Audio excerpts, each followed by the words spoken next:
नमस्कार, सुप्रभात news MP के संध्या समाचार में आपका स्वागत है।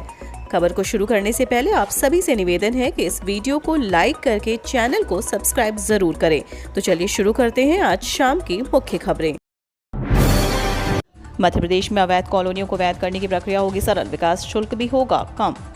मध्य प्रदेश में 31 दिसंबर 2016 के पहले अस्तित्व में आई लगभग 6000 अवैध कॉलोनियों को रहवासियों को राहत देने के लिए शिवराज सरकार ने भवन व भूखंड को वैध करने के नियम तो बनाए, लेकिन इसका लाभ नहीं मिल पाया।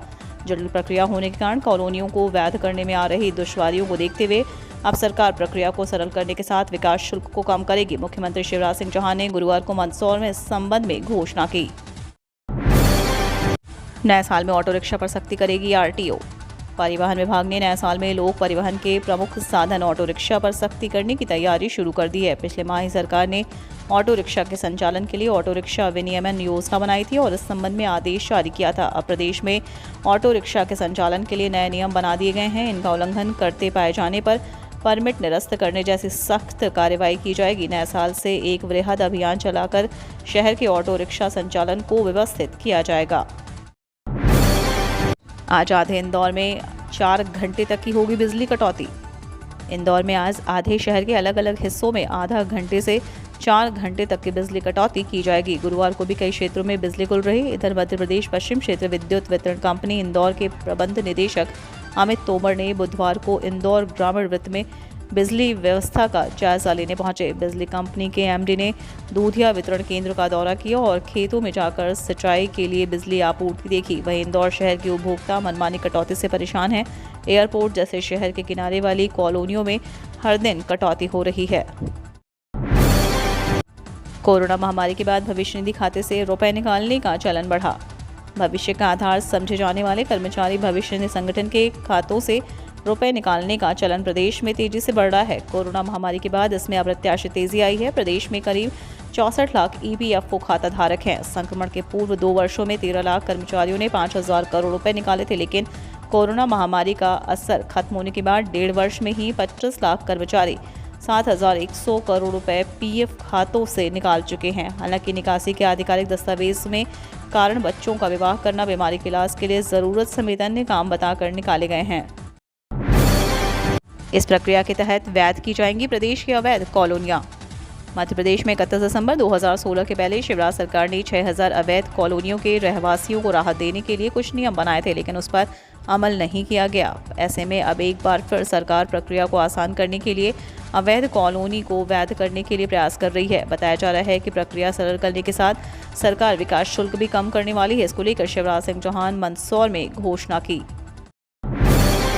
राज्य सरकार की बड़ी तैयारी, नियम में होगा संशोधन, शीतकालीन सत्र में पेश होगा विधेयक। मध्य प्रदेश की शिवराज सरकार बड़ी तैयारी में है। सरकार ने नियम में संशोधन का निर्णय लिया है। 19 दिसंबर से शुरू होने वाले विधानसभा के शीतकालीन सत्र में संशोधन विधेयक पेश किया जाएगा। प्रदेश के नगरीय विकास और आवास विभाग द्वारा संशोधन विधेयक पेश किया जाना है। इस नियम के तहत सरकार द्वारा यदि किसी संस्था को स्टाम्प ड्यूटी में छूट दिया जाता है तो नगरीय निकाय इससे अधिक स्टाम्प ड्यूटी नहीं वसूल सकेंगे। अभी के वर्तमान नियम नगरपालिका अधिनियम में अलग से स्टाम्प ड्यूटी दिए जाने का प्राविधान है। सरकार द्वारा इसे समाप्त करने की तैयारी की जा रही है ताकि किसी भी तरह का अंतर्विरोध न रहे। इंदौर में 95 सैंपल्स की जांच की, 2 संक्रमित मिले। शहर में कोरोना के 2 मरीजों का पता चला है। 95 सैंपल्स की जांच की गई थी। इनमें से 2 में कोरोना संक्रमण की पुष्टि हुई है। इसे मिलाकर अब शहर में कोरोना के उपचाररत मरीजों की संख्या 4 पहुंच गई है।